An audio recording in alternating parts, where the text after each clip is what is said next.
Hello नमस्कार। एक बार फिर स्वागत है आपका अपने परिवार इज्जत सक्सेस में। दोस्तों, कल एक वीडियो डाला था मैंने एग्जाम एनालिसिस का, पटवारी का, जो कि आप सभी लोगों को बहुत पसंद आया। अच्छे अच्छे कमेंट थे सभी लोगों के, एक भी नेगेटिव कमेंट नहीं था और होंगे भी कैसे। जो बातें थी बिल्कुल स्पष्ट रूप से सही बताई है। ठीक है, आज आप सभी लोगों को जो इंग्लिश में दिक्कत आ रही थी, तो इंग्लिश में मैंने बताया था कि भाई एक्टिव वाइज, पैसिव वाइज से, डायरेक्ट इनडायरेक्ट स्पीच से, स्पेलिंग से और बहुत सारे अलग अलग टॉपिक से क्वेश्चन आ रहे हैं, इडियम्स आ रहे हैं, सेंटोनियम्स आ रहे हैं, एंटोनियम्स आ रहे हैं, बहुत सारी चीजें आ रही हैं। तो उसमें जो एक्टिव वाइज, पैसिव वाइज का जो पोर्शन था वो मैं आज आपको क्लियर करवाने वाला हूँ, बहुत ही कम समय में और बहुत ही सुंदर तरीके से, बहुत आसान। आपको नहीं है इंग्लिश आती ना, तो भी आप बहुत अच्छे तरीके से समझ लोगे। अगर उसको थोड़ा सा टाइम लगेगा और आप 4 नंबर आपके बना सकते हो। ठीक है, हाथ जोड़ के रिक्वेस्ट कर रहा हूँ एक बार सभी से मैं कि भाई जिनको इंग्लिश आती है, जो बैंक वाले हैं, एसएससी वाले हैं, जिन्हें बहुत अच्छे से इंग्लिश पढ़ के रखी, ये वीडियो आपके लिए नहीं है। ज्ञान गणित मत देना आकर के कि ऐसा वैसा फलाना ठिकाना और बहुत सारी चीजें आपके लिए नहीं है। ये वीडियो सिर्फ उन लोगों के लिए है जिन्हें इंग्लिश नहीं आती, जो एक्टिव वाइज, पैसिव वाइज को सीधे तरीके से ट्रिक के माध्यम से सीखना चाहते हैं। उसकी गारंटी मेरी है कि आपका एग्जाम में क्वेश्चन गलत नहीं जाएगा, उसकी गारंटी मेरी है। ठीक है, बाकी नियम मत बताना भाई मेरे को कि इसमें ये नियम लगता, वो नियम लगता। नियम हमको सब पता है, हम नियम को तोड़ के शॉर्ट ट्रिक बनाने वाले लोग हैं। ठीक है ना, और ये आपके फायदे के लिए है। तो जिन्हें देखना है वो आपकी इच्छा है, नहीं देखना है कोई दिक्कत नहीं, जिनका फायदा होगा वो काफी है। ठीक है, जिन्हें कल का वीडियो अच्छा लगा था उन्होंने अच्छी बातें बोली, बुरी तो फिर कोई किसी ने बोली नहीं। तो कल के वीडियो को प्यार देने के लिए धन्यवाद। और आज जो है वीडियो बहुत ज्यादा पसंद आने वाला है। पहले वीडियो देखना सभी लोग, उसके बाद लाइक करना वीडियो को और सब्सक्राइब करना। ठीक है, चलिए शुरू करते हैं। वॉइस, देखिए बहुत सी बातें ऐसी होती है जो छोटी छोटी होती है, मगर समझने की आवश्यकता पड़ती है। तो सबसे पहले अपन देखते हैं कि वॉइस होता क्या है। भाई मैंने एक वाक्य लिखा कि मैं पुस्तक पढ़ता हूं, मैं पुस्तक पढ़ता हूं, एक मैंने वाक्य लिख दिया। अब मैं इसको ऐसे भी बोल सकता हूं भाई। ठीक है, मैं इसको क्या बोल सकता हूं कि पुस्तक मेरे द्वारा पढ़ी जाती है। आपको टेंस आते हैं नहीं आते हैं, चिंता मत करो, ये देखोगे वीडियो, मैं गारंटी ले रहा हूं कि आप 22 में 4 नंबर आपके पक्के हो जाएंगे। ठीक है, सिर्फ समझने की कोशिश करना। मैं बोलना क्या चाह रहा हूं, जितनी चीजें बता रहा हूं उसको याद कर लेना कि ऐसा तो ऐसा, बात खत्म। सही कैसे जाएंगे, मैं प्रैक्टिस भी करवाऊंगा कि देखो, प्रैक्टिस भी करवाऊंगा मैं कि प्रैक्टिस भी कर लेते हैं अपन, और प्रैक्टिस कहां से करना है तुमको वो भी बता दूंगा मैं। ठीक है, तो मैंने एक वाक्य लिखा है कि मैं पुस्तक पढ़ता हूं, मैं पुस्तक पढ़ता हूं। ठीक है, और उसी वाक्य को मैंने थोड़ा इस तरीके से लिखा कि पुस्तक मेरे द्वारा पढ़ी जाती है। ठीक है, मतलब दोनों में काम एक ही हो रहा है कि मैं यहाँ पे पुस्तक पढ़ रहा हूँ और यहाँ भी जो है पुस्तक किसके द्वारा पढ़ी जाती है, मेरे द्वारा। मतलब दोनों वाक्य में काम एक ही हो रहा है कि मेरे द्वारा पुस्तक पढ़ी जा रही है, मगर दूसरे वाक्य में क्या बोलने का तरीका बदल दिया। हुआ ये था कि यहाँ पे क्या हुआ कि मैं हो गया यानी सब्जेक्ट हो गया। ठीक है, पुस्तक जो है वो एक ऑब्जेक्ट हो गई और पढ़ना एक क्रिया हो गई। ठीक है, तो मैंने क्या किया भैया, यहाँ पे क्या था, ऐसा करके इंग्लिश में अगर मैं बोलूंगा तो एक सब्जेक्ट हो जाएगा प्लस वर्ब की फॉर्म लग जाती है और ऑब्जेक्ट हो जाता है। ठीक है, जब अपन उसको पैसिव वॉइस में बनाते हैं तो होता क्या है कि ऑब्जेक्ट को पहले लेकर के आना पड़ता है, वर्ब की थर्ड फॉर्म लग जाती है और सब्जेक्ट पीछे चले आता है। इतना सा खेल है पूरे उसमें। ठीक है, क्या है कि भैया जब अपन लिखते हैं तो subject plus verb plus object आता है। वर्ब का first form, second form, third form, कोई सा भी वो टेंस पे डिपेंड करता है। अभी हमने उसमें टेंशन नहीं लेना है। ठीक है, इसलिए इसमें मैं कुछ भी नहीं लिख रहा हूं। जब पैसिव वॉइस में इसको कन्वर्ट करते हैं तो क्या होता है कि ऑब्जेक्ट जो हमेशा और हमेशा आगे उठ के जाता है, वर्ब की थर्ड फॉर्म यूज होती है और सब्जेक्ट जो है पीछे चले आता है। मतलब भाई एक्टिव वॉइस से जब पैसिव बनाओगे, ठीक है, तो हमेशा एक चीज याद रखना कि एक्टिव वॉइस से पैसिव बनाते समय होगा क्या कि सब्जेक्ट पीछे चले जाएगा, ऑब्जेक्ट आगे आ जाएगा और वर्ब की फॉर्म कौन सी लग जाएगी, थर्ड फॉर्म लग जाएगी। ये एक बात गठान बांध लो, ठीक है। जब पैसिव वॉइस से एक्टिव वॉइस बनाओगे तो सब्जेक्ट आगे आ जाएगा, ऑब्जेक्ट पीछे चले जाएगा, वर्ब की फर्स्ट फॉर्म आ जाएगी, बस बात खत्म। इतना समझ में आया क्या बोलना चाह रहा हूं मैं, कि भाई एक्टिव वॉइस से पैसिव बनाओगे तो क्या होगा, सब्जेक्ट की जगह पे ऑब्जेक्ट, ऑब्जेक्ट के सब्जेक्ट, वर्ब की थर्ड फॉर्म। जब पैसिव वॉइस दिया होगा तो क्या होगा कि भाई चेंज हो जाएगा। इतनी सी बात, एक बात याद रखना। तो ये पहली बात हमारी हो गई, ठीक है, एक बात इसको याद रखना, ठीक है। दूसरी बात और क्या बोलना चाह रहा हूं मैं, कुछ नियम बता रहा हूं, वो याद रख लो। 4 नियम है बस, अगर वो 4-5 नियम याद रख लिए तुमने तो बहुत आसान हो जाएगा तुम्हारे लिए। पहला मैं बोल रहा हूं कि भाई मान लो कि किसी वाक्य में तुम्हारे को कंटिन्यूअस का टेंस दिया हुआ है। कंटिन्यूअस टेंस का मतलब होता है कि वर्ब के साथ आईएनजी लगा हुआ है, वहां पे हमेशा और हमेशा किसका यूज करना है अपने को, बीइंग का, बीइंग, BEING, बीइंग। और वर्ब की हमेशा कौन सी फॉर्म रहेगी, थर्ड फॉर्म ही रहने वाली है, बीइंग के साथ वर्ब की थर्ड फॉर्म। दूसरा नियम यह है कि भैया जिस वाक्य में अपने को हैज, हैव या हेड, जहां पे अपने को हैज, हैव या हेड दिख जाए तो वहां पे अपन बीन ढूंढेंगे, बीन, BEEN, बीन। और वर्ब की तो हमेशा कौन सी फॉर्म रहेगी, इसमें थर्ड फॉर्म ही रहना है। तीसरा एक और देख लो, तीसरे में अगर मान लो अपने कोई भी मॉडल क्या होता है भाई, कैन, कुड, शुड, मस्ट, ये सब जो होते हैं वो मॉडल होते हैं। तो जहां पर भी अपने को मॉडल या विल शेल, SHALL सेल, या कैन, कुड, COULD,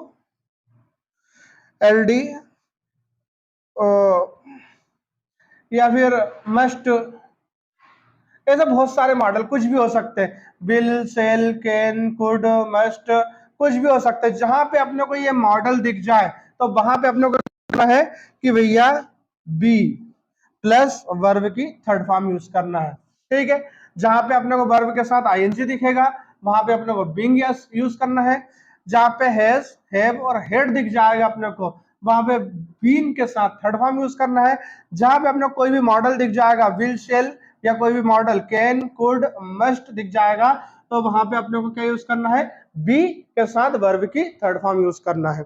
एक और देख लो, एक ये है कि मान लो अगर अपने को एस या ES दिख जाता है, वो अपने को कोई वर्ब में एस या ES लगा देते हैं वो, तो वहां पे अपन क्या ढूंढेंगे, इज, एम, आर, ये ढूंढेंगे अपन, ठीक है। क्या ढूंढेंगे अपन, इज, एम, आर, बस ये 4 चीज। चाचा ये 4 चीज अगर समझ में आ गई ना अपने को तो पूरा खेल है अपना, ठीक है। देखो एक बार फिर से क्या बताना चाह रहा था मैं ये बताना चाह रहा था भाई कि एक्टिव वॉइस पैसिव वॉइस बहुत आसान होते हैं। सीधा सीधा नियम बता रहा हूं मैं। सीधा सीधा नियम ये है कि एक्टिव वॉइस से पैसिव वॉइस बनाते समय होता क्या है कि सब्जेक्ट को उठा के पीछे रखना है, ऑब्जेक्ट को उठा के आगे रखना है, और वर्ब की कोई सी भी फॉर्म लगी हो तो अपने को क्या करना है, थर्ड फॉर्म में ले जाना, उसके बात खत्म। पहला। दूसरा समझ में आया कि वर्ब के साथ आईएनजी लगी है तो हमेशा क्या लगा देंगे, बीइंग प्लस वर्ब की थर्ड फॉर्म लगा देंगे। अगर हैज, हैव और हेड लिखा हुआ है तो बीइंग के साथ वर्ब की थर्ड फॉर्म लगा देंगे। Will, shall, can, could, should, must कुछ भी लगा है यानी कि कोई सा मॉडल है तो हमेशा वर्ब की थर्ड फॉर्म लगा देंगे। और एस और ईएस लगा हुआ है तो इज, एम, आर लगा देंगे, बात खत्म, ठीक है। और मॉडल्स जो होते हैं वो कभी भी चेंज नहीं करना है, मॉडल्स जो है वो चेंज नहीं करना है। ऐसा नहीं है कि कैन है तो कैन का एक्टिव वॉइस में कैन दिया तो कुड हो जाएगा, जाके सेल दिया तो शुड हो जाएगा, कभी भी मॉडल चेंज नहीं करना। बिल दिया तो वुड कर दिया, दिमाग लगाना ही है। जो दिया है एक्टिव में वही पैसिव में, जो पैसिव में दिया है वो एक्टिव में। दिमाग मत लगाना, एक्स्ट्रा है ही नहीं, मान के चलो। सिर्फ क्या करना है, सिर्फ इतना ही ध्यान रखना कि भाई वर्ब के साथ आईएनजी दिया है तो बीइंग ढूंढना है, एज एफ दिया है तो बीन ढूंढना है, will, shall, can, could, should दिया है तो बी ढूंढना है, एस, एस लगा दिया तो इज, एम, आर लगाना है। एक एग्जांपल दिखाता हूं मैं, उसके बाद तुमको बहुत अच्छे समझ में आएगा, बिना एग्जांपल के समझ में नहीं आएगा। देखो एग्जाम्पल है मेरे पास एक, पहला कि the firewood is being cut by the wood cutters, एक देकर रखा उनने, तो ये अपने को समझ में आ गया कि बीइंग, तो हमने ऊपर पढ़ा भी नहीं कि हमको आंसर क्या देना, हमको समझ में आया बीइंग। बीइंग मतलब ये हमको समझ में आया भैया पैसिव वॉइस देकर रखा है, तो काय में कन्वर्ट करना है, हमको एक्टिव में कन्वर्ट करना है। समझ में आया?